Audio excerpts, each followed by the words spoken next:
নমস্কার বন্ধুরা, love for knowledge চ্যানেলের পক্ষ থেকে তোমাদের সবাইকে জানাই স্বাগতম। আজকে আমি আলোচনা করব ক্লাস 12-এর যে ইংরেজিতে যে 3 নম্বর কবিতাটি রয়েছে, sonnet number 18 shall I compare thee to a summer's day, এই কবিতাটি নিয়ে। তো এই কবিতাটা আলোচনার পূর্বে আমাদের জানতে হবে সনেট কী, অর্থাৎ সনেট সম্পর্কে আমাদেরকে কিছু কথা জানতে হবে। তাহলে হোয়াট ইজ সনেট? তো sonnet is a poem within 14 lines with a special arrangement of rhyme scheme. অর্থাৎ সনেট হচ্ছে একটা 14 লাইনের কবিতা, যেখানে কি থাকবে, নির্দিষ্ট একটা বিশেষ ছন্দের ব্যাপার থাকবে। সেই জিনিসটাকে আমরা কি বলি, চতুর্দশপদী কবিতা। তো এই সনেট মেনলি দুই প্রকার, একটা হচ্ছে ইটালিয়ান সনেট অথবা পেত্রাকেন সনেট, আরেকটা হচ্ছে শেক্সপিয়ারেন সনেট। তো আমরা এতদিন যেগুলো পড়েছি, কম্পোজড আপন ওয়েস্টমিনিস্টার ব্রিজ ক্লাস 11-এ, কিংবা asleep in the valley class 12-এ যে পড়েছি, এগুলো হচ্ছে ইটালিয়ান সনেট। কিন্তু আজকে আমরা যেটা পড়বো, shall I compare thee to a summer's day, এটা হচ্ছে একটা শেক্সপিয়ারেন সনেট।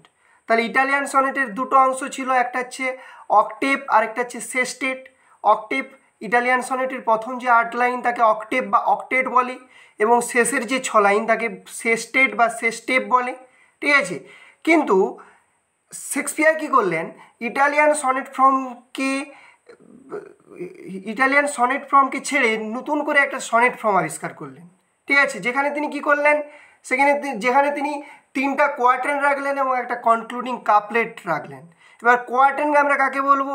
শেক্সপিয়ার তার সনেটে 4 লাইনের করে একটা স্তবক তৈরি করেছিলেন, ঠিক আছে। এই 4 লাইনের যে স্তবক, সেগুলিকে বলা হয় কোয়ার্টেন।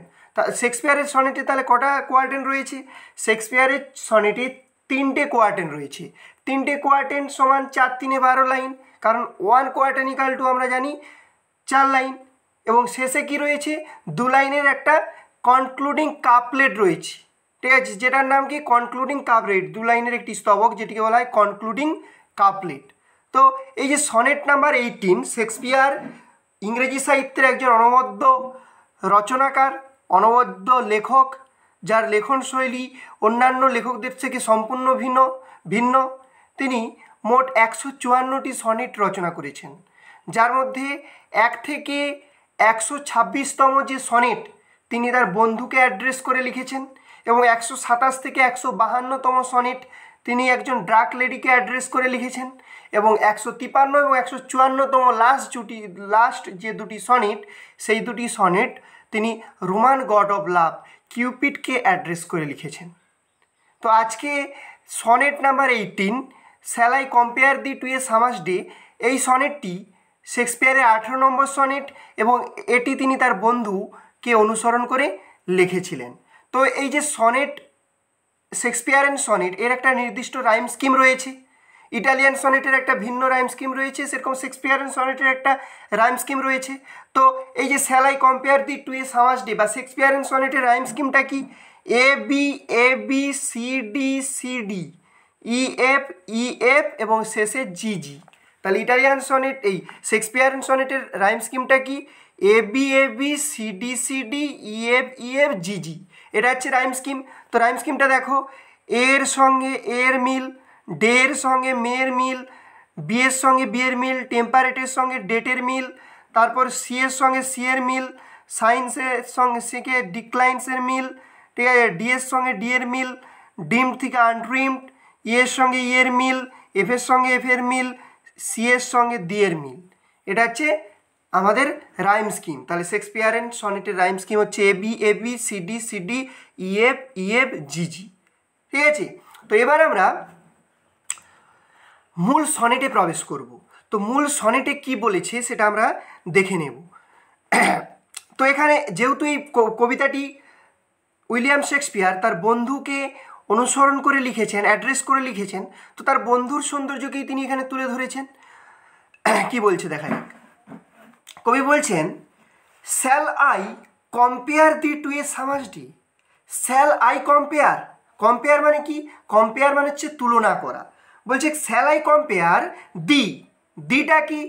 দিটা হচ্ছে একটা অ্যানসিয়েন্ট ইংলিশ ওয়ার্ড, দির বর্তমান অর্থটা কি বা দির মানে কি? দি মানে হচ্ছে ইউ। তাহলে শ্যাল আই কম্পেয়ার দি, আমি কি তোমাকে তুলনা করতে পারি টু এ সামাস ডে, একটা গ্রীষ্মের দিনের সঙ্গে। তাহলে কবি কাকে তুলনা করার কথা বলেছেন?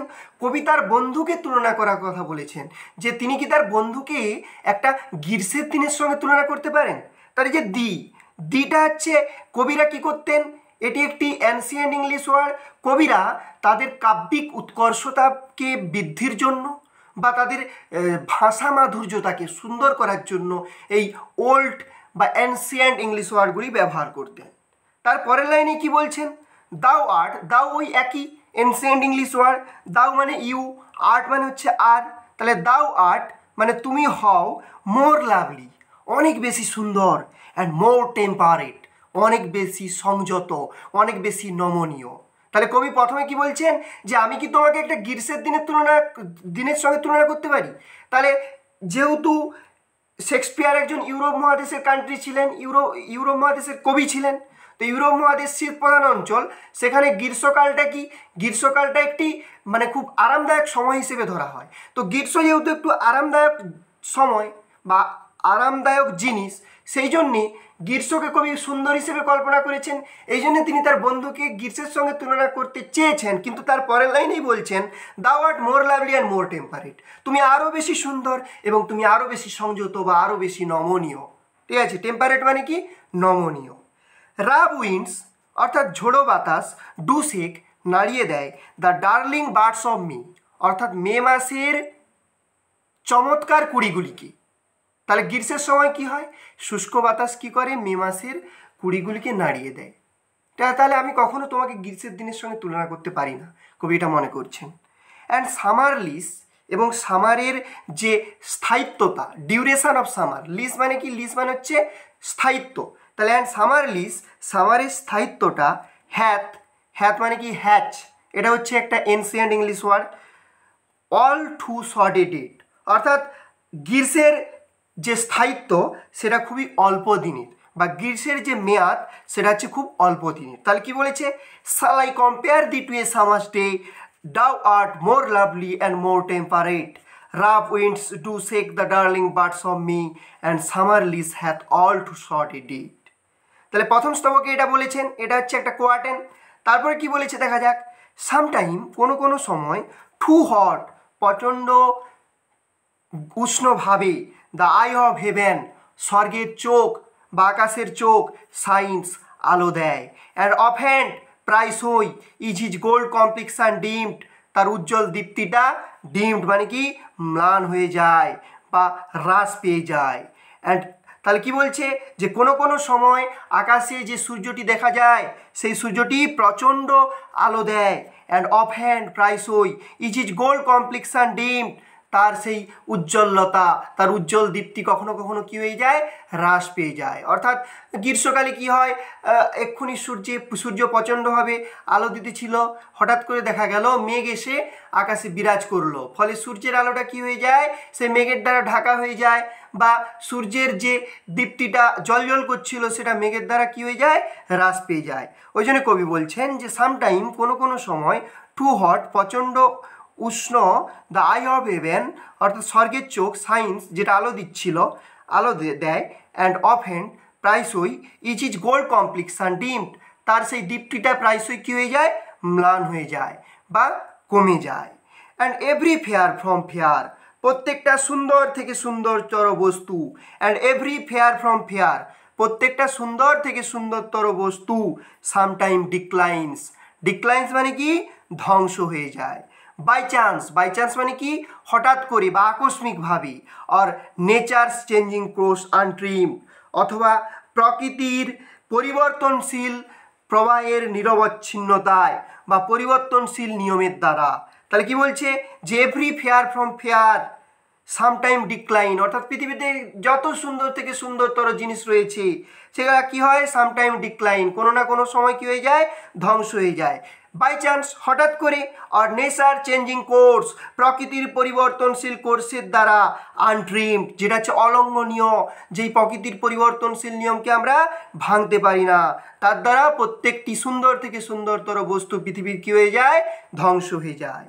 তারপরে কি বলেছে দেখো, but the eternal summer shall not fade, but the eternal summer shall not fade, কিন্তু তোমার চিরন্তন গ্রীষ্ম কখনো ফুরবে না। তাহলে কার চিরন্তন গ্রীষ্ম? এখানে চিরন্তন গ্রীষ্ম বলতে কবির বন্ধুর সৌন্দর্যের কথা বলা হয়েছে, যে প্রত্যেকটা সুন্দর থেকে সুন্দরতর জিনিস ধ্বংস হয়ে যাবে, কিন্তু তোমার চিরন্তন গ্রীষ্ম কখনো ফুরবে না। Nor lose possession of that fair thou ow'st, না হারাবে সেই সৌন্দর্যের অধিকার যা তোমার। Nor lose possession of that fair thou ow'st, না হারাবে সেই সৌন্দর্যের অধিকার যা তোমার। Nor shall death brag thou one rest in it shade, বলছে মৃত্যু তোমাকে নিয়ে গর্ব করবে না, তার ছায়ায় ঘুরে বেড়াবে যখন। তাহলে নর শ্যাল ডেথ ব্রেক, ব্রেক মানে অহংকার করা, বলছে nor shall death brag thou one rest in it shade, বলছে মৃত্যু তোমাকে নিয়ে গর্ব করবে না, তার ছায়ায় ঘুরে বেড়াবে যখন। When in eternal lines to time thou grow'st, বলছে যখন কালের প্রবাহে, when in eternal lines to time thou grow'st, যখন কালের প্রবাহে শাশ্বত ছত্রদের মাঝে তুমি বিকশিত হবে। তারপরে কি বলছে শেষ দুটি কাপলেটে কি বলছে, এই দুটি যে লাইন এটিকে কি বলা হয়, দুটি লাইনকে আমরা বলি কাপলেট। সেই কাপলেটে কি বলছে দেখা যাক। So long as men can breathe, যতদিন মানব জাতি শ্বাস প্রশ্বাস নিবে, অর আইজ ক্যান সি, চোখ যতদিন দেখতে পাবে, সো লং লিভ দিস, ততদিন থাকবে এই কবিতা, and this gives life to thee, এবং এই দিস মানে কি, এই কবিতার লাইনগুলি তোমাকে জীবনদান করবে। তাহলে কি বলছে, so long as men can breathe, যতদিন মানুষ নিঃশ্বাস নিতে পারবে, অর আইজ ক্যান সি, যতদিন চোখে দেখা যাবে, সো লং লিভ দিস, যতদিন এই ততদিন থাকবে এই কবিতা, and this gives life to thee, অর্থাৎ এই কবিতার লাইনগুলো, দিস মানে কি শেক্সপিয়ার যে সমস্ত কবিতাগুলো লিখেছেন তার কবিতার লাইনগুলো, দিস গিভস লাইফ টু দি, এগুলো তোমাকে জীবনদান করবে। দি বলতে কাকে, কবির বন্ধুকে। তো এখানে দি প্রসঙ্গে এসি, কবির বন্ধু প্রসঙ্গে একটু আমি আসি। তো এখানে কবির বন্ধু বলতে এই কবির বন্ধুকে নিয়ে অনেক কন্ট্রাস্ট, অনেক যে ক্রিটিক রয়েছে। তো এখানে কবির বন্ধু বলতে প্রবাবলি মিস্টার ডাব্লিউএইচকে বোঝানো হয়েছে। তো মিস্টার ডাব্লিউএইচ কে ছিলেন, উইলিয়াম হার্টবার্ট, তিনি ছিলেন probably third Earl of Southampton, অর্থাৎ সাউথহ্যাম্পটনের তৃতীয় সুরি ছিলেন তিনি, ঠিক আছে, এই মিস্টার ডাব্লিউএইচ। তো এতটা আমরা পড়লাম। যদি এর মধ্যে যদি কোনো অসুবিধা থাকে তো অবশ্যই আমাকে কমেন্ট সেকশানে জানাবি।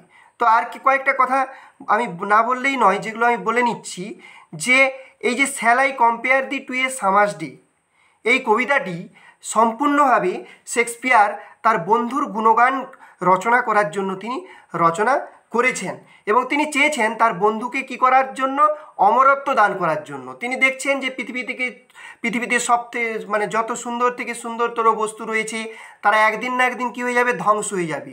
কিন্তু শেক্সপিয়ার বলেছেন যে আমি যদি কোনো সাহিত্য রচনা করি, অর্থাৎ আমি যদি কোনো কিছু সৃষ্টি করি, সেইটার দ্বারা আমি আমার বন্ধুকে কি করতে পারবো, অমরত্ব দান করতে পারবো।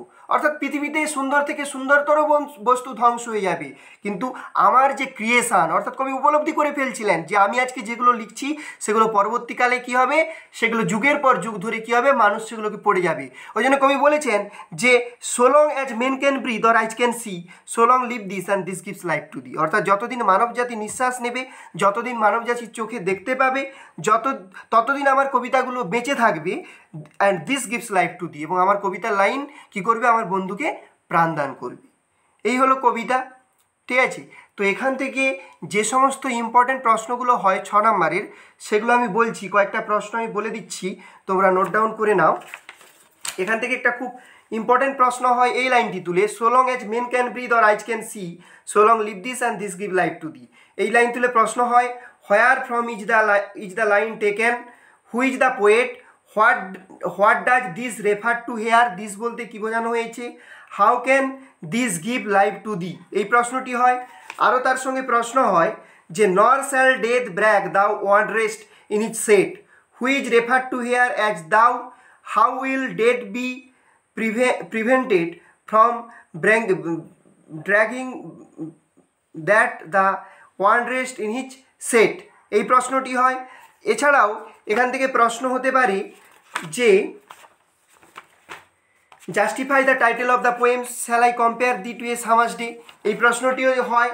এছাড়াও আরও একটি প্রশ্ন হয়, shall I compare thee to a summer's day, to whom does the poet compare his friend identity, at least 3 qualities that make the person superior to summer।